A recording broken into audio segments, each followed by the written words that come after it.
2023 ವಿಧಾನಸಭಾ ಚುನಾವಣೆಗಿಂತ ಮುಂಚೆ 5 ಫ್ರೀ ಬೀಸ್ ಕೊಟ್ಟು ಅನೌನ್ಸ್ ಮಾಡಿದ್ರಿ, ಚುನಾವಣೆನ ಗೆದ್ಬಿಟ್ರಿ. ಆ ಫ್ರೀ ಬೀಸ್ನ ಇಂಪ್ಲಿಮೆಂಟ್ ಮಾಡೋಕ್ಕೆ ಎಸ್ಟಿಮೇಟೆಡ್ ಕಾಸ್ಟ್ 52,000 ಕೋಟಿ. ನಿಮಗೆಲ್ಲ ಒಂದು ಕಡೆ ಅನಿಸಿಲ್ಲ ಸರ್, ಬೀಯಿಂಗ್ ಎ ಟೀಚರ್, ನಿಮಗೆಲ್ಲ ಒಂದು ಕಡೆ ಅನಿಸಿಲ್ವಾ sir, Congress victory in state of Karnataka as cost the economic and financial crisis in the state ಅಂತ? ಅಲ್ಲ, ಅದಕ್ಕಿಂತ ಮುಂಚೆ ಇನ್ನೊಂದು ಲಾರ್ಜರ್ ಪಿಕ್ಚರ್, ನೀವು ಹೆಂಗೋ ಫ್ರೀ ಬಿ ವಿಷಯ ಎತ್ತೇ ಬಿಟ್ಟಿದ್ದೀರಿ ಅನ್ನುವ ಕಾರಣಕ್ಕೆ ಟೀಚಿಂಗ್ ಪ್ರೊಫೆಷನಲ್ ಇದ್ದೀರಿ ಪ್ರದೀಪ್ ಈಶ್ವರ್ ಅವರೇ. ಜನರನ್ನ, ಹುಡುಗರನ್ನ ಸ್ವಾಭಿಮಾನದಿಂದ ಎದ್ದು ನಿಲ್ಲಿಸೋ ಹಂಗೆ ಮಾಡುವ ಮೋಟಿವೇಶ್ನಲ್ ಸ್ಪೀಕರ್ ನೀವು, ಮೋಟಿವೇಶ್ನಲ್ ರೈಟರ್ ನೀವು. ಕಷ್ಟದಿಂದ ಹೊರಗೆ ಬರೋದು ಹೆಂಗೆ, ಬಡತನದಿಂದ ಹೊರಗೆ ಬರೋದು ಹೆಂಗೆ ಅನ್ನೋದ್ರ ಬಗ್ಗೆ ಮಾತಾಡ್ತೀರಿ. ಒಟ್ಟಾರೆ ಈ ತಿಂಗಳಿಗೆ 2,000 ಕೊಡ್ತೀವಿ, 10 kg ಅಕ್ಕಿ ಕೊಡ್ತೀವಿ, ಹೆಣ್ಣುಮಕ್ಕಳಿಗೆ ಉಚಿತವಾಗಿ ಬಸ್ ಪ್ರಯಾಣ, 800 ಯೂನಿಟ್ ತನಕ ಉಚಿತ ವಿದ್ಯುತ್ತು, ಈ ರೀತಿಯ ಘೋಷಣೆಗಳನ್ನು ನೀವೊಬ್ಬ ಕಾಂಗ್ರೆಸ್ನ ಮುಖಂಡ MLA ಅನ್ನೋದನ್ನು ಪಕ್ಕಕ್ಕಿಟ್ಟು ಪರಿಶ್ರಮ ನೀಟ್ ಅಕಾಡೆಮಿಯ ಮಾಲೀಕರಾಗಿ ಇದನ್ನ ಹೆಂಗೆ ನೋಡ್ತೀರಿ ನೀವು? ಸರ್, ಈಗ ಪ್ರದೀಪ್ ಈಶ್ವರ್ ಒಂದು ಆನೆಸ್ಟ್ ಆನ್ಸರ್. ಎಸ್, ಇವತ್ತು BPL ಕುಟುಂಬಗಳು ನನ್ನ ಕಾನ್ಸ್ಟಿಟ್ಯೂನ್ಸಿಯಲ್ಲೇ ತಗೊಂಡ್ರೆ 48,000 ಕುಟುಂಬಗಳು BPL ಕುಟುಂಬಗಳು ಇದಾವೆ, ಅಂದ್ರೆ ಬಿಲೋ ಪವರ್ಟಿ ಲೈನ್. ಅಂದ್ರೆ ಅಪ್ರಾಕ್ಸಿಮೇಟ್ ತಗೊಂಡ್ರೆ 1 ಲಕ್ಷಕ್ಕೂ ಹೆಚ್ಚು ಜನ ನನ್ನಲ್ಲಿ BPL ಫ್ಯಾಮಿಲೀಸ್ ಇದಾವೆ. ಸೊ ಅಡ್ವೊಕೇಟ್ಗಾಗ್ಲಿ, ಅಜಿತ್ ಸರ್ಗಾಗ್ಲಿ, ಪ್ರದೀಪ್ ಈಶ್ವರ್ ಒಂದು ಫ್ಯಾಮಿಲಿಗೆ ಒಂದು ಕಾರ್ಡು ಅಂದ್ರೆ ಒಂದು ಆವರೇಜ್ 2 ತಗೊಂಡ್ರೆ ಗಂಡ ಹೆಂಡತಿ ಅಂತ ಅನ್ಕೊಂಡ್ರು ಜನ ಅಂತ ತಗೊಂಡ್ರೆ 1 ಲಕ್ಷ ಜನ ನಾವು ರೀಚ್ ಆಗ್ತೀವಿ. ಸರಿ, 2,000 ರೂಪಾಯಿ ಅಕ್ಕಿ ಇದು ನಮ್ಮ ಲೈಫಲ್ಲಿ ಅಂತ ಡಿಫ್ರೆನ್ಸ್ ಬರದೇ ಇರಬಹುದು. ಬಟ್ ಕರ್ನಾಟಕದಲ್ಲಿ ಕೋಟ್ಯಾಂತರ ಜನ ಬಡವರಿದ್ದಾರೆ. ನಾನು ನಮಸ್ತೆ ಚಿಕ್ಕಬಳ್ಳಾಪುರದಲ್ಲಿ ಮನೆಗೂ ಹೋಗಿದ್ದೀನಿ ಸರ್. Have seen that. ಕೆಲವು ಹೋಗಿ ಮನೆಗಳು ನೋಡ್ತಿದ್ರೆ ನಾನು ನೋಡಿದಾಗ ಅನ್ಸುತ್ತೆ, ನಾನು ಪುಸ್ತಕದಲ್ಲಿ ಓದ್ಕೊಂಡಿದ್ದೆ ಪವರ್ಟಿನ, ನಾನು ಅದನ್ನ ಎಕ್ಸ್ಪೀರಿಯನ್ಸ್ ಮಾಡಿದ್ದೀನಿ. ಬಟ್ ಆ ಇಂಟೆನ್ಸಿಟಿಯಲ್ಲಿ ಪವರ್ಟಿ ಇರುತ್ತೆ ಅಂತ ಖಂಡಿತವಾಗೂ ನಾನು ಬಡವ ಸರ್. ಬಟ್ ನಾನು ಮನೆಗೆ ಹೋದಾಗ ನನಗೆ ಅನಿಸ್ತು, we are for better sir. Maximum ಅಂದ್ರೆ ಅಲ್ಲ, for better. We are privilege class. ಅದ್ರ ಬಗ್ಗೆ ಬಿಡಿ, ನಾವು ಕಷ್ಟಪಟ್ಟು ಸೈಕಲ್ ಹೊಡೆದು ಏನೋ ಮಾಡಿದ್ವೋ, ಒಟ್ಟು ಜೀವನದಲ್ಲಿ ಏನೋ ಒಂದು ನೆಮ್ಮದಿ ಅನ್ನೋದು ನಮಗಿದೆ.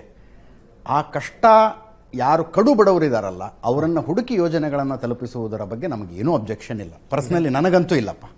ನೀವೇನು ಆ ಕಡು ಬಡವರು ಕಣ್ಣೀರು ಬಂದ್ಬಿಡುತ್ತೆ ಅವ್ರ ಅವ್ರನ್ನ ಹುಡುಕಿ ಕೊಡೋದ್ರಲ್ಲಿ ಏನೂ ನನಗೆ ಅಬ್ಜೆಕ್ಷನ್ ಇಲ್ಲ. ಕಾಕಾ ಸಾಹೇಬ ನಿಮಗೂ ಫ್ರೀ, ಬಾಳಾ ಸಾಹೇಬ ನಿಮಗೂ ಫ್ರೀ, ಈ ಸ್ಟೈಲ್ ಆಫ್ ಪಾಲಿಟಿಕ್ಸ್ ಬಗ್ಗೆ ನಿಮ್ಮ ಅಭಿಪ್ರಾಯ ಏನು? ಸರ್, ಇಲ್ಲ, ಈಗ ನೋಡಿ, ಅವ್ರು 52,000 ಕೋಟಿ ಬೇಕು ಅಂದ್ರು. ನಮ್ಮ ಬಡ್ಜೆಟ್ ಗಾತ್ರ 3,10,000 ಕೋಟಿ, ಸರಿ, ಸುಮಾರು 3,33,000 ಕೋಟಿ. ಸರಿ, ಅದರಲ್ಲಿ ಸರ್ ಸರ್ಕಾರ ಇರೋದೇ ಬಡವ್ರಿಗೆ. BJP ಸರ್ಕಾರ ಕಾರ್ಪೊರೇಟ್ ಸೆಕ್ಟರ್ಗೆ ಫೇವರ್ ಮಾಡೋಕ್ಕೆ ಅವರಿದ್ದಾರೆ. ನಾವಂತೂ ಕಡು ಬಡವ್ರ ಪರವಾಗಿ ಮಿಡಲ್ ಕ್ಲಾಸ್ಗೆ ಕಾಂಗ್ರೆಸ್ ಪಕ್ಷ ಇದ್ದೇ ಇರುತ್ತೆ. It doesn't mean we are against to the rich people. ಯಾವತ್ತೂ ಒಂದು ಸರ್ಕಾರ ಫ್ರೇಮ್ ಆಗೋದು ಬಡವ್ರಿಗೋಸ್ಕರ ಸರ್. ಬಡವ್ರಿಗೆ ನಾವು ಟ್ಯಾಕ್ಸ್ ಮನಿನ ಎತ್ಕೊಂಡೋಗಿ ಅದರಲ್ಲಿ ಒಂದಷ್ಟು ಪಾಲು 1/6 ನಾವು ಬಡವ್ರಿಗೆ ಕೊಡ್ತೀವಿ ಅಂದರೆ ಎಕಾನಮಿ ಹಾಳಾಗುತ್ತೆ. ಹಾಗಾದರೆ ಅಂಬಾನಿ ಅದಾನಿಗೆ ಟ್ಯಾಕ್ಸ್ ಎವೇಡ್ ಮಾಡಿದಾಗ ಆವಾಗ ಎಕಾನಮಿಗೆ ಏನು ತೊಂದರೆ ಆಗಲ್ಲ. ನಾವು ಬಡವ್ರಿಗೆ ಒಂದು 10 kg ಅಕ್ಕಿ ಕೊಟ್ಟರೆ ಎಕಾನಮಿ ಹಾಳಾಗುತ್ತೆ ಅಲ್ವಾ ಸರ್? ಅದಕ್ಕೆ ಸರ್ ಕರ್ನಾಟಕ ಅಂತ ನಾನು ಮೆನ್ಷನ್ ಮಾಡಿದ್ದು. If you are aware sir, fiscal deficit of budget of Karnataka is going beyond 2.8%, which is dangerous. ಅವ್ರು ಹೇಳೋದು ರಾಜ್ಯದ ಆರ್ಥಿಕತೆಗೆ ಹೊಡೆತ ಕೊಡ್ತಾ ಇದ್ದೀರಿ ಇಂಥ ಯೋಜನೆ. ಸರ್, 13 ಬಡ್ಜೆಟ್ ಮಂಡಿಸ್ತಕ್ಕಂಥ ಒಬ್ಬ ಧೀಮಂತ ನಾಯಕ ನಮ್ಮ ರಾಜ್ಯಕ್ಕೆ ಮುಖ್ಯಮಂತ್ರಿ ಆಗಿರೋದು ಸಿದ್ದರಾಮಯ್ಯ ಸಾಹೇಬರು 13 ಬಡ್ಜೆಟ್ ಮಂಡಿಸಿದ್ದಾರೆ. ಇವತ್ತು ಇದೊಂದು ವಿಷನ್ ಇದೆ, ನೋಡ್ತಾ ಇರಿ ಸರ್. ನಾವು 2,000 ಕೊಡ್ತೀವಲ್ವಾ ಬಡವರಿಗೆ, ಅದು ಮತ್ತೆ ಎಕಾನಮಿಗೆ ವಾಪಸ್ ಬರುತ್ತಲ್ಲ ಸರ್. ಹಂಗೆ 4,000 ಕೊಟ್ಟರೆ ಡಬಲ್ ವಾಪಸ್ ಬರುತ್ತಲ್ಲ ಸರ್? ಅಲ್ಲ, ನೀವು ಹಂಗೆ ಲಾರ್ಜರ್ ಪರ್ಸ್ಪೆಕ್ಟಿವ್ ಅಲ್ಲಿ ಥಿಂಕ್ ಮಾಡಕ್ಕಾಗಲ್ಲ. ಡಬಲ್ ವಾಪಸ್ ಬರುತ್ತಲ್ಲ. ಈಗ 2,000 ರೂಪಾಯಿ ನಾವು ಕೊಟ್ರೆ ಬಡವ್ರಿಗೆ ಅನುಕೂಲ ಆಗುತ್ತೆ, ನಾವು ಅಪ್ಲಿಫ್ಟ್ ಮಾಡ್ತಾ ಇದೀವಿ. ಹಾಗೆ ಅಂತ ಡೆವಲಪ್ಮೆಂಟ್ ಕುಂಠಿತ ಆಗಲ್ಲ ಸರ್. ನಮಗೆ ಕ್ಲಾರಿಟಿ ಇದೆ. ನಾವು ಸ್ಲೋಲಿ ನಾವು ಎಷ್ಟು ವಿಶೇಷ ಅನುದಾನ ತರ್ತೀರಿ ಚಿಕ್ಕಬಳ್ಳಾಪುರ ಕ್ಷೇತ್ರಕ್ಕೆ ಈ ಸಲ? ಲಾಸ್ಟ್ ಟೈಮ್ಗಿಂತ ಜಾಸ್ತಿ ತರ್ತೀನಿ ಸರ್. ಇಲ್ಲ ಅಂತ ಹೇಳ್ಬಿಟ್ಟಿದ್ದಾರೆ ನಿಮ್ಮ ಮೊನ್ನೆ ಬಜೆಟ್ ಲೆಜಿಸ್ಲೇಟಿವ್ ಪಾರ್ಟಿ ಮೀಟಿಂಗ್ ಅಲ್ಲಿ ಸಿದ್ದರಾಮಯ್ಯ ಅವರು ಹೇಳಿದ್ದಾರೆ, ವಿಶೇಷ ಅನುದಾನ ಕೇಳಬೇಡಿ. ಅದು ಮಧ್ಯಂತರ ಬಡ್ಜೆಟ್ ಸರ್. ನಾವು ಫೆಬ್ರವರಿಗೆ ನಮ್ಮದೇ ಒಂದು ಫುಲ್ ಫ್ಲೆಜ್ಡ್ ಬಡ್ಜೆಟ್ ಕೊಡ್ತೀವಿ. ಪ್ರತಿ ವರ್ಷ ಟ್ಯಾಕ್ಸ್ ಇನ್ಕ್ರೀಸ್ ಆಗುತ್ತೆ. ನಮ್ಮ ಸಿದ್ದರಾಮಯ್ಯ ಸಾಹೇಬರು, DKC ಸಾಹೇಬರು ಸಮರ್ಥರಿದ್ದಾರೆ. ಅವ್ರು ಅಡ್ಜಸ್ಟ್ ಮಾಡ್ತಾರೆ, ಅಭಿವೃದ್ಧಿಗೆ ಹಣನ ಹೊಂದಿಸ್ತಾರೆ.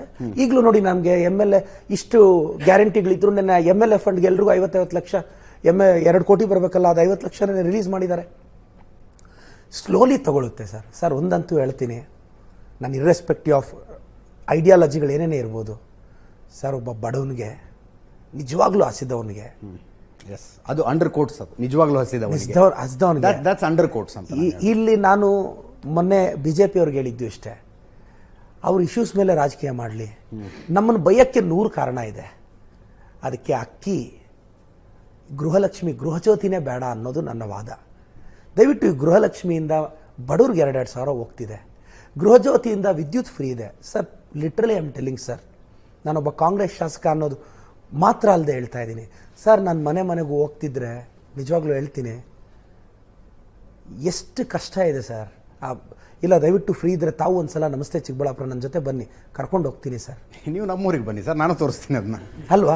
ಅಲ್ಲ, ಅಲ್ಲಿಗೆ ಈ ದೇಶದಲ್ಲಿ ರಾಜಕಾರಣ ನಮ್ಮೆಲ್ಲರನ್ನು ಫೇಲ್ ಮಾಡ್ತು ಅಂತ ಅರ್ಥ.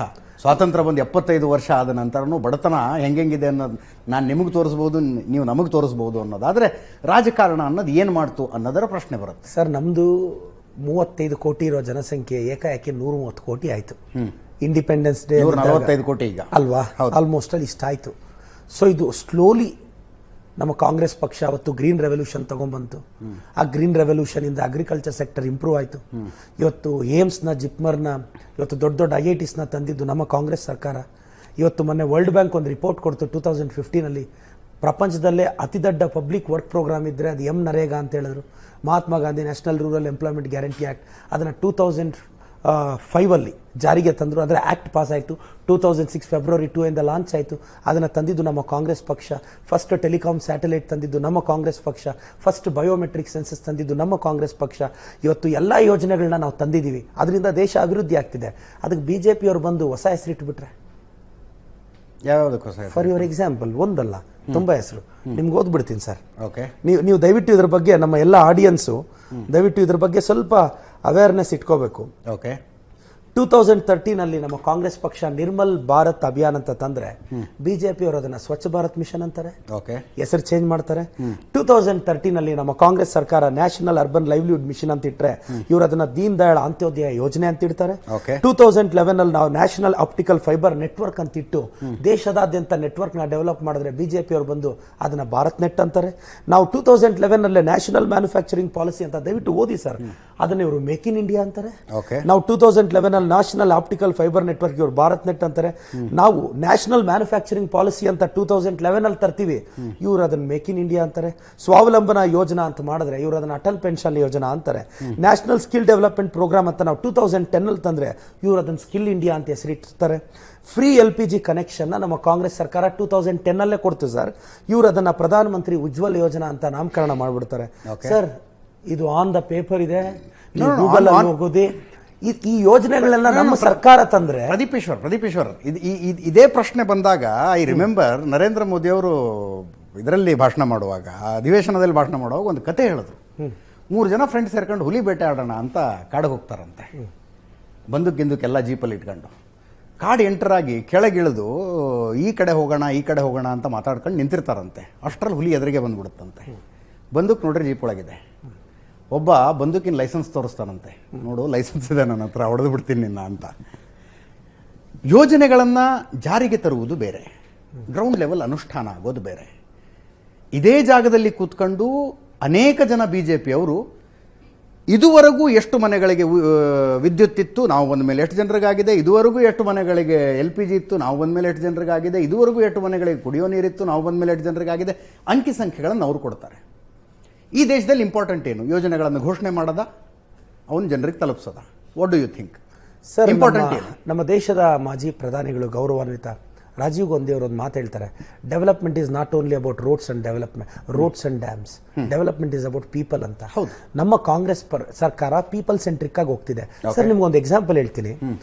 ಒಬ್ಬ ಬಿಲ್ಡರು ಅಥವಾ ಒಬ್ಬ ವ್ಯಕ್ತಿ ಸೈಟ್ ತೆಗೆದು ಪಾಯ ಹಾಕಿ ಮನೆ ಕಟ್ಟಿ ಪೇಂಟ್ ಹಾಕಿರ್ತಾನೆ. ಯಾರೋ ಬಂದು ಫಾಲ್ ಸೀಲಿಂಗ್ ಮಾಡಿರೋರು ನೀವು ಕ್ರೆಡಿಟ್ ಕೊಟ್ಬಿಟ್ರೆ ಏನಾಗಬೇಕು ಸರ್? ಇವತ್ತು ಅಭಿವೃದ್ಧಿಗೆ ಮುನ್ನುಡಿ ಬರೆದವ್ರು ಕಾಂಗ್ರೆಸ್ ಅವರು, ಪಾಯ ಹಾಕಿದವ್ರು ಕಾಂಗ್ರೆಸ್ ಅವರು. ನಾವು ಬಿಲ್ಡಿಂಗ್ ಕಟ್ಟು ಇವ್ರು ಬಂದ್ಬಿಟ್ಟು ಪ್ಯಾಚ್ ವರ್ಕ್ ಮಾಡ್ಬಿಟ್ಟು ಇದೆಲ್ಲ ಮಾಡಿದ್ ನಾವೇ ಅಂದ್ರೆ ಕ್ಲೈಮ್ ಹೆಂಗ್ ಒಪ್ಪಕ್ಕಾಗುತ್ತೆ? Tell me sir, being an educated, you answer me.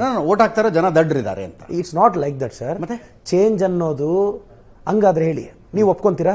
Doctor K Sudhakar ಅವರು 10 ವರ್ಷ ಹಂಗಾದ್ರೆ ಅಭಿವೃದ್ಧಿನೇ ಮಾಡಿಲ್ವಾ? ಹೇಳಿ, ನೀವ್ ಹೇಳ್ಬೇಕನ್ನ. ನೀವ್ ಹೇಳಿ, please you tell me sir. You tell me, ನಿಮ್ ಕ್ಷೇತ್ರದ ಕತೆ ಅದು. You tell me, you answer this question, I will answer please. ಅರೆ, ನಿಮ್ ಕ್ಷೇತ್ರದಲ್ಲಿ ಏನಾಗಿದೆ? ನಾನು ಯಾಕೆ ಹೇಳ್ತಾ ಇದ್ದೀನಿ ಅಂದ್ರೆ, ನೋಡಿ, ಜನ over the period of time ಯಾವುದೇ ಸರ್ಕಾರಕ್ಕೆ ಆಂಟಿ ಇನ್ಕ್ಯುಮೆನ್ಸಿ ಬರುತ್ತೆ. ನಿಮಗೆ ಆಗಲಿ ನನಗೆ ಆಗಲಿ. ಈಗ ನನಗೂ ಒಂದು 10 ವರ್ಷ 15 ವರ್ಷ ಆದಮೇಲೆ ನಾನು ಎಷ್ಟೇ ಒಳ್ಳೇದು ಮಾಡಿದ್ರು there will be such kind of anti ಇನ್ಕ್ಯುಂಬೆನ್ಸಿ.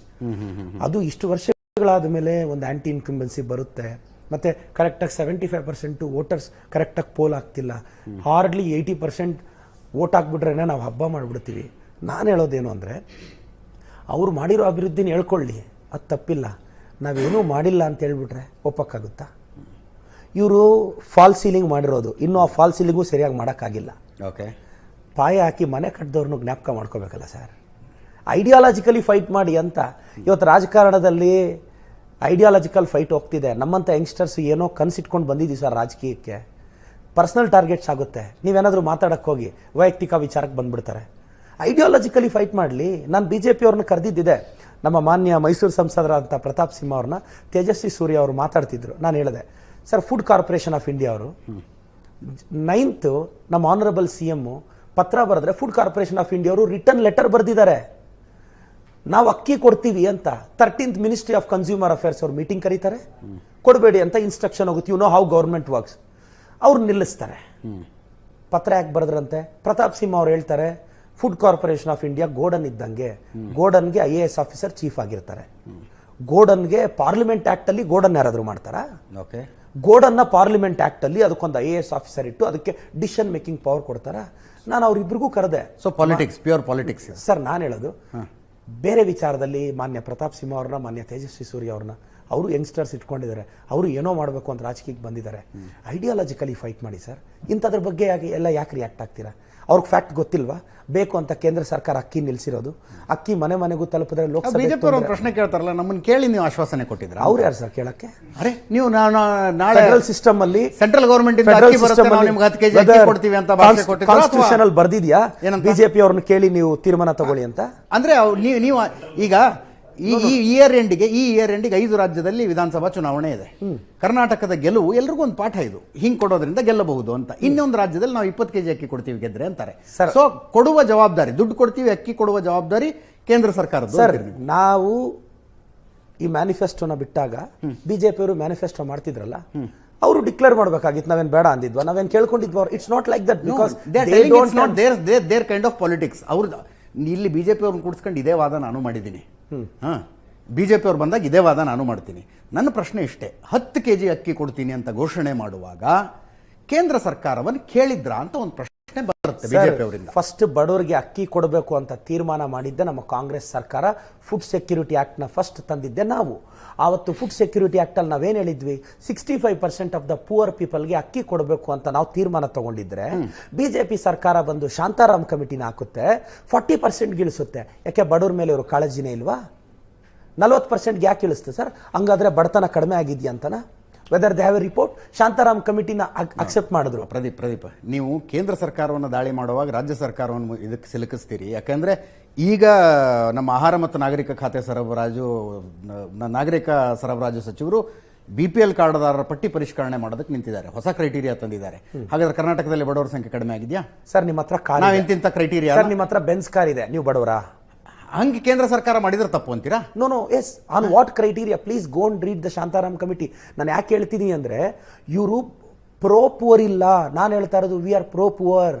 ನಾವು ನಿಜವಾದ ಹಸಿದವನ್ನ ರೀಚ್ ಮಾಡಕ್ ಹೋಗ್ತಾ ಇದ್ದೀವಿ ಸರ್. ನಾನು ಹೇಳ್ತಾ ಇದ್ದೀನಿ ಸರ್, ಪಕ್ಷದ ಶಾಸಕನಂತಲ್ಲ, ಬಡತನದ ಎಕ್ಸ್ಪೀರಿಯನ್ಸ್ ನಮ್ಗೆಲ್ರಿಗೂ ಇದೆ. ಈ ಯೋಜನೆಗಳ ವಿಚಾರದಲ್ಲಿ BJP ಅವ್ರು ಯಾಕೆ ರಾಜಕೀಯ ಮಾಡಬೇಕು? ಈಗ ನಮಗೆ ಮ್ಯಾಂಡೇಟ್ ಕೊಟ್ಟಾಗಿದೆ ತಾನೆ, ನಾವು ಗೆದ್ದಿದ್ದೀವಿ ತಾನೆ. ಇನ್ನು 5 ವರ್ಷ ನಮ್ಮ ಸರ್ಕಾರನ BJP ಅವ್ರ ಕೈಯಲ್ಲಿ ಮುಟ್ಟಕ್ಕಾಗಲ್ಲ. ಹೌದು, ಅಷ್ಟು ನಂಬರ್ ಇದೆ ಅಲ್ವಾ? ಇದೆ. ಇಷ್ಟಿದ್ದಾಗ ಬೇರೆ ವಿಚಾರದಲ್ಲಿ ರಾಜಕೀಯ ಮಾಡೋದು ಬಿಟ್ಟು ಇದನ್ನೇ ಇಟ್ಕೊಂಡು ಕೂತ್ಕೊಂಡ್ರೆ, ನಾನು BJP ಸಂಸದರಿಗೆ ಹೇಳೋದಿಷ್ಟೇ ಸರ್, ಈ ಅಕ್ಕಿ ವಿಚಾರದಲ್ಲಿ ನೀವು ರಾಜಕೀಯ ಮಾಡಬೇಡಿ. ಬೇರೆ ತುಂಬ ಇಶ್ಯೂಸ್ ಇದೆ. ಈ ವಿಚಾರದಲ್ಲಿ ರಾಜಕೀಯ ಬೇಡ. ನನ್ನಂತ ನಿಜವಾಗ್ಲೂ ಬಡತನದಿಂದ ಬಂದವರಿಗೆ ಇದು ನೋವಾಗುತ್ತೆ. ನಾವ್ಯಾರು ಬೇರೆ ವಿಚಾರದಲ್ಲಿ. ಈಗ ಕೇಂದ್ರ ಸರ್ಕಾರ ಒಂದು ಮಾತು ಹೇಳ್ತದೆ, ಈಶಾನ್ಯ ಭಾರತದ ರಾಜ್ಯಗಳನ್ನು ಹೊರತುಪಡಿಸಿ ಉಳಿದೆಲ್ಲ ಕಡೆಗಳಲ್ಲೂ ತಿಂಗಳಿಗೆ 5 kg ಕೇಂದ್ರ ಸರ್ಕಾರದಿಂದ ಏನು ಬರ್ತಿದೆ ಅಷ್ಟೇ, ಹೆಚ್ಚುವರಿ ಅಕ್ಕಿಯನ್ನು ಕೊಡುವುದಿಲ್ಲ. ದಟ್ ಈಸ್ ದ ಪಾಲಿಸಿ ಅಂತ ಅವ್ರು ಹೇಳ್ತಾ ಇದ್ದಾರೆ. ಈಗ ನಾಳೆ ದಿವಸ ಮಧ್ಯಪ್ರದೇಶದಲ್ಲಿ ಚುನಾವಣೆ ಇದೆ, ರಾಜಸ್ಥಾನದಲ್ಲಿ ಚುನಾವಣೆ ಇದೆಯಪ್ಪ. ಮಧ್ಯಪ್ರದೇಶದಲ್ಲಿ ಕಾಂಗ್ರೆಸ್ನವರು, ರಾಜಸ್ಥಾನದಲ್ಲಿ ಕಾಂಗ್ರೆಸ್ನವರು ನಾವು ಅಧಿಕಾರಕ್ಕೆ ಬಂದ್ರೆ 20 kg ಅಕ್ಕಿ ಘೋಷಣೆ ಮಾಡಿದ್ರು ಅಂತ ಇಟ್ಕೊಳ್ಳಿ. So what is your thing? ಕೊಡೋ ಜವಾಬ್ದಾರಿ ಕೇಂದ್ರ ಸರ್ಕಾರದ್ದು ಅಂತನಾ? ಸರ್, ಆ ಕಾನೂನು ದಯವಿಟ್ಟು ಫುಡ್ ಕಾರ್ಪೊರೇಷನ್ ಆಫ್ ಇಂಡಿಯಾಲ್ಲಿ ಏನಿದೆ, ರಾಜ್ಯ ಸರ್ಕಾರಗಳಿಗೆ ಅವ್ರ ಡಿಮ್ಯಾಂಡ್ ಪ್ರಕಾರ ಕೊಡಬೇಕು ಅಂತಿದೆ. ಡಿಮಾಂಡ್ ಪ್ರಕಾರ ಸ್ಟಾಕ್ ಇದೆ ಸರ್, ಸ್ಟಾಕ್ ಇತ್ತು, ನಾವು ಇದ್ದಿದ್ದಕ್ಕೆ ಕೇಳಿದ್ದು. ಈಗ ಇವರು ಅದನ್ನ ಪ್ರೈವೇಟ್ ಪಾರ್ಟೀಸ್ಗೆ ಕೊಡಕ್ಕೆ ರೆಡಿ ಇದ್ದಾರೆ, ಎಥನಾಲ್ ಪ್ರೊಡಕ್ಷನ್ಗೆ ಡೈವರ್ಟ್ ಮಾಡ್ತಿದ್ದಾರೆ ಅಕ್ಕಿನ. ನಾನು ಹೇಳ್ತಾ ಇರೋದು ಸರ್, ನೀವು ಇಲ್ಲದೆ ಇರೋ ಸ್ಟಾಕನ್ನು ಕೊಡಬೇಡಿ, ಇದರಿಂದ ಫುಡ್ ಕ್ರೈಸಿಸ್ ಆಗಲ್ಲ ಸರ್. ರಾಜ್ಯ ಸರ್ಕಾರದಲ್ಲಿ ನಮ್ಮ ಮುಖ್ಯಮಂತ್ರಿಗಳು ಉಪಮುಖ್ಯಮಂತ್ರಿಗಳು ಒಂದು ತೀರ್ಮಾನ ತಗೊಳ್ಳುವಾಗ ನಮ್ಮದು ಒಂದು ಥಿಂಕ್ ಟ್ಯಾಂಕ್ ಅಂತ ಇರುತ್ತಲ್ವ ಸರ್, ನಾವು ಸುಮ್ಮನೆ ತೊಗೊಳಕ್ಕಾಗಲ್ವ? ಅರ್ಥಶಾಸ್ತ್ರದ ಬಗ್ಗೆ ಅರಿವೇ ಇಲ್ಲದೆ ನಾವು ತೀರ್ಮಾನ ತೊಗೊತೀವ? ಲಾರ್ಜರ್ ಸ್ಕೇಲಲ್ಲಿ ಒಂದರಿಂದ ತೊಂದರೆ ಆಗುತ್ತೆ ಅಂದರೆ ನಾವ್ಯಾರು ಇರೋದು ತೊಗೊಳಲ್ಲ. ಹೋಗ್ಲಿ, ಓಟ್ ಹಾಕ್ದವ್ರು ದಡ್ರ ಸರ್. ಹಂಗಾದ್ರೆ ಇವತ್ತು ಎಜುಕೇಟೆಡ್ಸು ತುಂಬ ಜನ ಹೈ ಪ್ರೊಫೈಲ್ ಫ್ಯಾಮಿಲೀಸ್ ಅವ್ರು ನಮ್ಗೆ ಓಟ್ ಹಾಕಿದ್ದಾರೆ. ಡೆಫಿನೆಟ್ಲಿ ನಾನು ಹೇಳೋದು ಯಾಕಿದೆ ಹೇಳ್ತಿದ್ದೀನಿ, ನಾನು ಮತದಾರರ ಆಯ್ಕೆಯನ್ನು ಯಾವತ್ತೂ ನಾನು ಅಪಹಾಸ್ಯ ಮಾಡೋದಕ್ಕೆ ಹೋಗೋದು. ಯಾವತ್ತು ಯಾರನ್ನ ಆರಿಸಿದ್ರು ಕೂಡ ನಾನು ಇನ್ನೂ ರಾಜಕೀಯಕ್ಕೆ ಹೊಸಬ, ನಾನು ಯಂಗ್ಸ್ಟರ್ ಇದ್ದೀನಿ. ನಾನು ಕಾಂಗ್ರೆಸ್ ಪಕ್ಷದ ಸಾಮಾನ್ಯ ಕಾರ್ಯಕರ್ತ.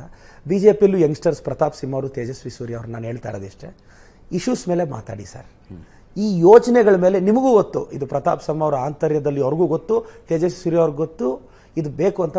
ಇಂಥದ್ರ ಬಗ್ಗೆ ತಾವು ರಿಯಾಕ್ಟ್ ಮಾಡಬೇಡಿ ಅನ್ನೋದು ನನ್ನ ಅಭಿಪ್ರಾಯ. ಯು ಟಾಕ್ ಅಬೌಟ್ ಇಶ್ಯೂಸ್, ಬನ್ನಿ ಚರ್ಚೆ. ಅವರ ಮೂಲ ಪ್ರಶ್ನೆಗೆ ಬರ್ತೀನಿ ನಾನು. ರಾಜ್ಯದ ಆರ್ಥಿಕತೆಗೆ ಏನು ಹೊಡೆತಾಗೋದಿಲ್ಲ ಈ ಯೋಜನೆಗಳಿಂದ ಅನ್ನೋದು ನಿಮ್ಮ ನಿಲುವು ಸರ್. ನಾನು ಹೇಳೋದು, ನಾವೆಷ್ಟು 1/6 ಇಡ್ತಾ ಇದ್ದೀವಿ, ಭಾಗ ಇಡ್ತಿದ್ವಿ. ಮೆಜಾರಿಟಿ ಬಡವರು ಇದ್ದಾರೆ ಸರ್. ನಾವು ಅವ್ರ ದುಡ್ಡನ್ನ ಟ್ಯಾಕ್ಸ್ ನೆತ್ಕೊಂಡೋಗಿ ಅವ್ರಿಗೆ ದುಡ್ಡು ಕೊಟ್ಟರೆ ನೀವು ಆರ್ಥಿಕತೆ ಅಂತ ಮಾತಾಡ್ತಿದ್ದೀರಲ್ಲ. ಅಂದ್ರೆ ನಿಮ್ ಪ್ರಕಾರ ಹೆಣ್ಮಕ್ಳಿಗೆ ಫ್ರೀ ಬಿಟ್ಟಿರೋದು ಎಲ್ಲರೂ ಬಡವರೇನಾ ಸರ್? ಏನು ಫ್ರೀ ಬಸ್ ಬಿಟ್ಟಿರಲ್ಲ, ಬಸ್ ಓಡೋದು ಎಲ್ಲರೂ ಬಡವರೇ? ಇದರಿಂದ ಹೆಣ್ಮಕ್ಳಿಗೆ ಅವಮಾನ ಮಾಡ್ತಿದ್ದೀರಾ? ಖಂಡಿತ ಇಲ್ಲ ಸರ್, ಖಂಡಿತ ಇಲ್ಲ. ನೀವು ಆಂಟಿಸಿಪೇಟರಿ ಬೇಲ್ ತರ ತಗೋಬೇಡಿ. ನನ್ನ ಪ್ರಶ್ನೆ ಕೂಡ ಇದೆ. ಮೊನ್ನೆ ಪ್ರಶಾಂತ್ ನಾಥ್ ಅವರು ಅತ್ಯಂತ ಗೌರವ ಇದೆ. ಒಂದ್ ನಿಮಿಷ ಮೊನ್ನೆ ನಮ್ಮ ಪ್ರಶಾಂತ್ ನಾಥ್ ಹೇಳ್ತಾ ಇದ್ರು, ಹಿಮೋದ್ ಗೋಪಾಲ್ ಸ್ವಾಮಿ ಬೆಟ್ಟಕ್ಕೆ ಹೋಗಿದ್ರು ಅವರು. ಬೆಟ್ಟದಲ್ಲಿ KSRTC ಬಸ್ಸಲ್ಲೇ ಹೋಗ್ಬೇಕು, ಬೆಟ್ಟದ ಮೇಲೆ ಹೋಗೋದಕ್ಕೆ. ಹೆಣ್ಣು ಮಕ್ಕಳಿಗೆ ಉಚಿತ ಇದೆ. ಬೆನ್ಸ್ ಕಾರಿಂದ ಬಂದು ಇಳಿದು ಉಚಿತವಾಗಿ ಪ್ರಯಾಣಿಸ್ತಾರೆ. ತಪ್ಪು ಸರ್, ಅದು ತಪ್ಪದು. ಹಾಗಾದ್ರೆ ವುಮೆನ್ ಎಂಪವರ್ಮೆಂಟ್ ಮಾಡೋದು ಬೇಡವಾ? What is empowerment according to you? ಅದನ್ನ ಹೇಳಿ ನಂಗೆ. ಸಬಲೀಕರಣ ಅಂದ್ರೆ ನಾನು ಹೇಳ್ತೀನಿ. ಈಗ ಹೆಣ್ಮಕ್ಳು ಮೆನ್ ಎಂಪವರ್ಮೆಂಟ್ ಬೇಡವಾ? ಹಂಗಿದ್ರೆ ಮೆನ್ ಎಂಪವರ್ಮೆಂಟ್ ಬೇಡ ಸರ್. ಕಾಂಗ್ರೆಸ್ ಪಕ್ಷ ಬಂದ್ರು, BJP ಪಕ್ಷ ಬಂದ್ರು, JDS ಪಕ್ಷ ಬಂದ್ರು, ಯಾವಾಗಲೂ ಅಷ್ಟೇ ಪುರುಷ ಜಾತಿ ಸಫರ್ ಆಗಲೇಬೇಕು. ಅದಕ್ಕೆ ನೀವು ಹೊರ್ತಲ್ಲ, ನಾನು ಹೊರ್ತಲ್ಲ, ನಾವೆಲ್ಲರೂ. ಇದು ಯಾವ ಸರ್ಕಾರ ಬಂದರೂ ಮೆನ್ ಎಂಪವರ್ಮೆಂಟು ಅಷ್ಟು ಸುಲಭ ಅಲ್ಲ. ಇದು ಯಾವ ಪಕ್ಷ ಬಂದರೂ ಇದಿರುತ್ತೆ. ನಾನು ಪುರುಷನಾಗಿ ಇದನ್ನು ಮಾತಾಡಬೇಕಲ್ಲ. ಬಟ್ ಇಲ್ಲಿ ವುಮೆನ್ ಎಂಪವರ್ಮೆಂಟ್ ಬಗ್ಗೆ ಮಾತಾಡುವಾಗ ಸರ್, ಇದು ನೋಡಿ, ಬೆನ್ಸ್ ಕಾರಲ್ಲಿ ಬಂದು ಇಳಿದವರನ್ನು ಉಚಿತವಾಗಿ ಬಸ್ನಲ್ಲಿ ಬೆಟ್ಟದ ಮೇಲೆ ಕರ್ಕೊಂಡು ಹೋಗೋದು ವಿಮೆನ್ ಎಂಪವರ್ಮೆಂಟ್ ಅನ್ನೋದು ನಿಮ್ಮ. ಒಂದೋ ಎರಡೋ ಎಕ್ಸಾಂಪಲ್ ಯಾಕೆ ಕೊಟ್ಟು ಮಾಡ್ತೀರಾ? ಸಾವಿರಾರು ಜನ ಬಡವರು, ಆ ಒಂದೆರಡು ಜನರ ಹತ್ರ ದುಡ್ಡು ತಗೊಳ್ಳಿ ಅನ್ನೋದು ನನ್ನ ವಾದ ಸರ್. ಇದೊಂದು ಯೋಜನೆ ತಂದಿದ್ದೀವಿ, ಇದು ಅವ್ರ ನಿಟ್ಟಿನಲ್ಲಿ ವುಮೆನ್ ಎಂಪವರ್ಮೆಂಟ್ಗೆ ಅನುಕೂಲ ಆಗ್ಬೋದು. 100% ಇದರಿಂದ ಈ ಇಶ್ಯೂನ ಇಟ್ಕೊಂಡು ಮಾತಾಡಿದ್ರೆ ವುಮೆನ್ ಎಂಪವರ್ಮೆಂಟ್ಗೆ ಸಮಸ್ಯೆ ಆಗುತ್ತೆ ಅನ್ನೋದು ನನ್ನ. ಅಲ್ಲ ಸರ್, ನೀವು ಕಾನ್ಸ್ಟಿಟ್ಯೂಷನ್ ವಿಷಯ ಎತ್ತಿದ್ರಿ, ಹಂಗ ಅನ್ಕೊಂಡ್ರೆ everybody is equal before law. ನೀವು ಮಾಡಿರೋದು ಅಗೇನ್ಸ್ಟ್ ಆರ್ಟಿಕಲ್ 14.